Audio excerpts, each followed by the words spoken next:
네, 안녕하세요. 저는 사당에서 큐레이션 서점이랑 동네 서점 지금의 세상을 운영하고 있는 김현정입니다. 반갑습니다.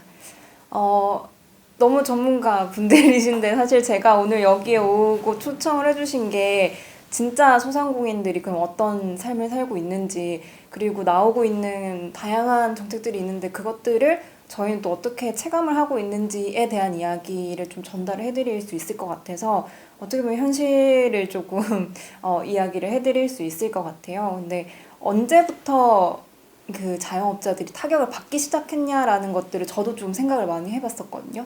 근데 사실은 국내 첫 확진자가 발생됐다라고 했을 때까지만 해도 사실은 그렇게 크게 타격은 없었고요. 한 열 몇 명 정도가 나오기 시작했을 때쯤 그리고 이제 뉴스나 언론들에서 계속해서 코로나가 위험하다라는 것들이 나오는 한 2월쯤?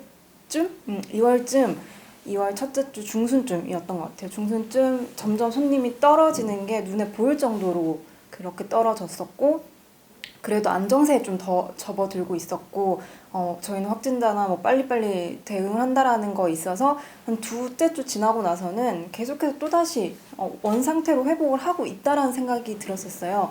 그런데 이제 슈퍼 전파자 사건이 발생하고 나서부터는 그게 이제 3월이었죠. 급감했고 되돌릴 수 없을 만큼의 지금 하락을 보이고 있어요. 그러니까 많은 분들 대부분의 자영업자분들께서 매출 하락이나 그런 것들을 실감하고 계실 텐데 예를 들면 저희 뭐 이건 서점의 경우지만 뭐 한 명 하루에 10명 정도 온다라고 쳤을 때는 지금 진짜 한두 명 올까 말까 한 정도가 되었고 많은 공간에서 모일 수가 없었고 지금 계속해서 사회적 거리두기라는 캠페인을 벌이고 있으니까 저희들조차도 손님들한테 오라는 소리를 하기가 되게 민폐가 된 거예요.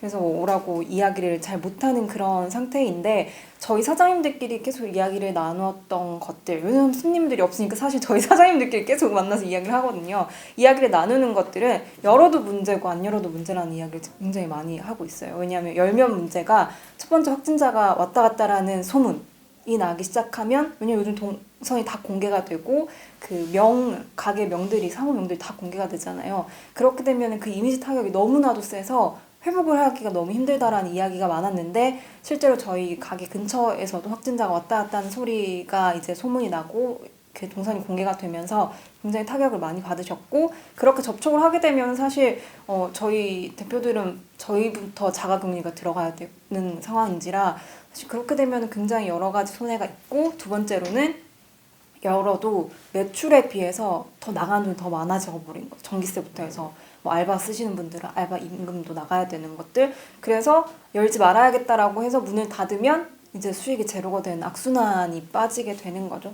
근데 가장 체감하는 것 정말 와 이러다가 큰일 나겠다라고 할 때가 이제 거의 문자로 안내가 되잖아요. 그래서 사당동에 확진자가 처음으로 뜬 날이 있었어요. 그때 정말 모든 가게들이 손님이 한 명도 없을 정도로 그런 확진자 안내 멘트가 나오는 순간 그 동네가 정말 죽은 동네가 되고 예를 들면은 뭐 빵집에 케이크를 예약하신 분들이 있다면 그것들이 그날 바로 다 취소가 되는 그런 경우들을 실질적으로 겪고 있고요. 그때부터 그러니까 사당동에도 확진자가 왔다 갔다라는 그날부터 해서 이제 사장님들이 줄줄 휴업을 하기 시작을 하셨죠. 그래서 거의 저도 한 일주일 정도 휴업을 했는데 겁나는 건 그거였어요. 확진자가 올까봐의 두려움. 왜냐하면 모르니까 예측을 할 수가 없으니까 두려움이었고 다른 사장님들도 옆 가게는 확진자가 왔다 갔다. 그래서 몇 주째 문을 열지 못하고 열어도 손님이 오지 않는다라는 그 이미지 타격 때문에 계속해서 열지 못하는 그런 경우가 생기다가 지금 다시 열기 시작을 하셨던 게 이제는 정말 어쩔 수가 없는 상황이 된 거예요. 그래서 안 열 수가 없는 거죠. 한 명이라도 두 명이라도 받아야 되는 그런 상황이 왔고 언제까지 닫아야 하나라는 것들이 많이 심리적인 요인으로서 이제 다시 열기 시작하는 것 같습니다. 그리고 사실 제일 저희한테 혜택이 많이 되는 게 착한 임대업 사업이잖아요. 저희 그 우편함에 봐도 건물주들한테 계속해서 편지를 보내고 있더라고요. 나라에서. 동사무소에서인지 모르겠지만 계속해서 동참해달라고 하고 있고 그런 것들을 보내고 있지만 사실 실질적으로 느껴지지는 못해요. 느껴지지도 못하고 가장 안타까웠던 건 뭐냐면 저희 동네에도 이쪽 가게는 이제 임대료를 몇 퍼센트 내렸다더라라는 이제 이야기들이 오고 갈 수밖에 없죠. 좋은 사례니까. 그런데 그 건물주분이 이제 그 이야기를 퍼뜨리지 말아달라. 라는 이야기가 나온 거여서 그래서 왜 퍼뜨리지 말아야 되지라고 하니까 맞아요. 그게 그 다른 임대인들한테 욕을 먹는 거예요. 네. 괜히 우리까지 내려줘야 되는 것 같다라는 소리에 그걸 보면서 정말 많이 안타까웠어요. 많이 안타까웠고 여기에서도 이러한 군중 심리가 발생을 할 수밖에 없구나라는 안타까움도 많이 느꼈던 것 같아요. 그리고 그 소상공인 지금 코로나 대출도 많이 하고 있잖아요.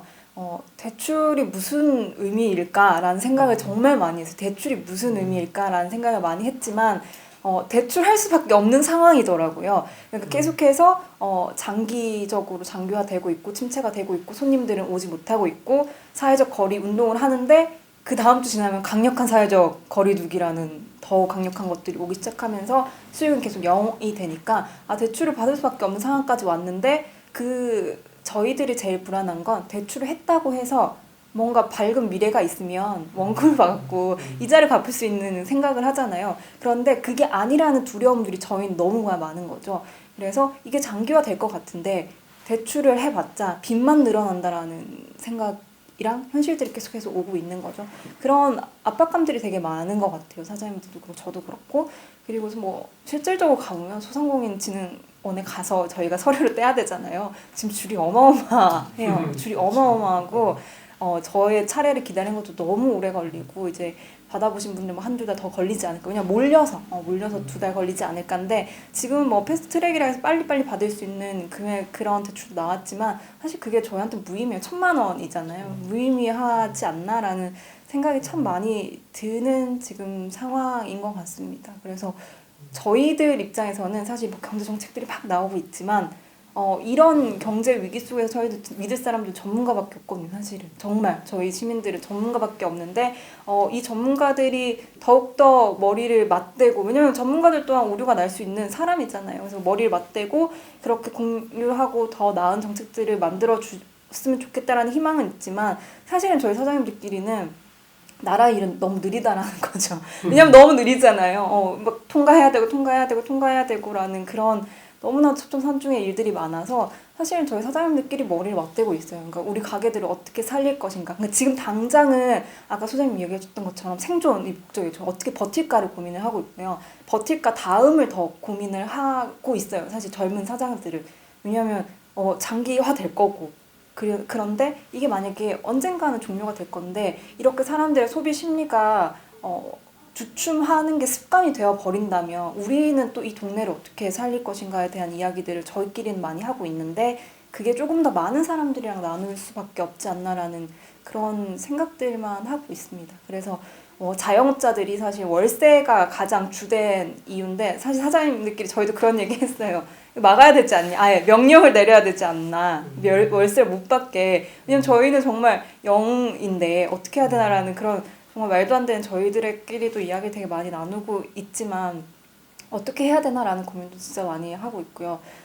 계속해서 저희가 할 수 있는 건 사실 버티는 것밖에 없다라는 생각들이 많아요. 그래서 최대한 버티고 있지만 얼마만큼 가는지에 대한 불확실성 때문에 사실은 많은 분들이 두려워하고 있다라는 점. 그래서 재난 기본소득 같은 경우에도 이제 신청을 할 수 있고 몇몇 분들한테는 돌아가겠고 분명히 소상공인들은 신청을 할 수밖에 없는 상황이어서 하겠지만 문제는 그거였어요. 사람들이 돌아다니지 않는다라는 거. 그러니까 돈이 돌아야 되는데 그 돈이 돌 수 있는 환경이 아니기 때문에 과연 이걸 가지고 우리는 또 어떻게 버틸 수 있을까라는 그런 고민들을 저희는 많이 하고 있다라는 이야기를 좀 전달을 해드릴 수 있을 것 같아요. 네, 감사합니다.